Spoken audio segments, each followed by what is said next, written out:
Kabayan, BMW pala tayo kabayan, X3 2022 model, bagong modelo pa kabayan, 2023 ngayon, tapos 2022 model to. Pero yung emblem niya kabayan, yung logo hindi pa, yung iba ngayon may kulay na eh. Pero pag buksan mo yung automatic kabayan, magandang kulay kabayan. May ilaw, may ganito na kabayan. Yung gagawin nito kabayan sa likuran, X3.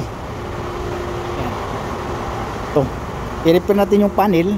Bago yung pintuan, yan. Wala na, hindi ito na-i-repair, no? Hindi na-i-repair yan, yan. Ito, bago siguro ito kabayan. Yan. Yan. Pormahan kabayan, no? Yan ang pormahan kabayan. May kamera yan sa harapan.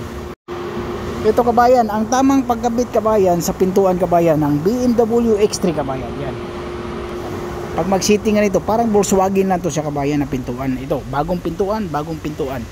Tapos ito i-repair natin to. So kailangan i-sitting natin yung pintuan na yan. Pero kahit hindi tayo mag-sitting kabayan, para makita natin yung alignment doon, i-repair natin yun eh. Kailangan kabayan, mas maganda talaga kabayan, i-sitting natin yung bagong pintuan para hindi tayo mahirapan mag-adjust. Kasi ito, malaking adjustment to. Parang Audi din, Audi, Volkswagen, ganun din. So kailangan natin tanggalin to, ikabit natin to sa bagong pintuan para pag maglagay na tayo, sakit na to siya, lock na to siya, automatic. Ito na yung seating niya eh.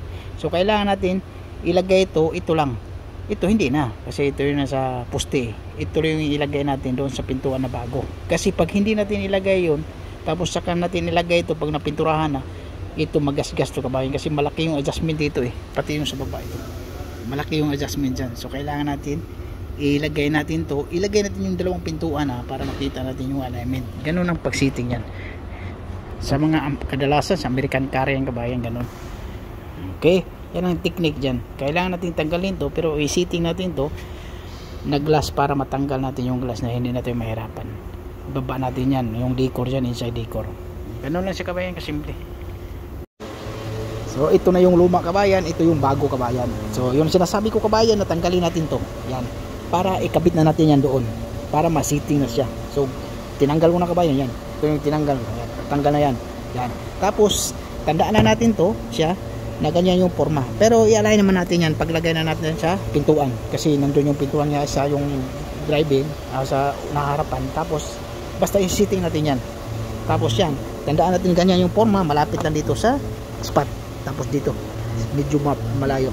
Ganun lang siya kabayan. Ito yung sinasabi ko kabayan na kung saka na natin ikuan to, i-sitting pag napinturahan na. Tingnan mo kabayan, no? Malaki yung ganyan, no?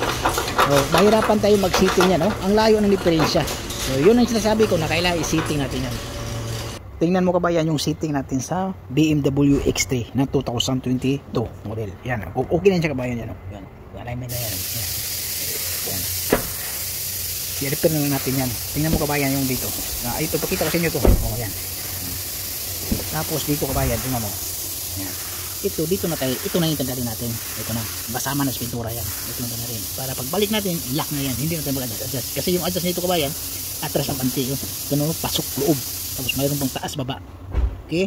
Taas, baba, loob, pasok. Yun ang adjustment yan. So, mas maganda, i-adjust natin ito muna bago pinturahan yung pintuan. Para sigurado. Ano ang technique niya kabayan.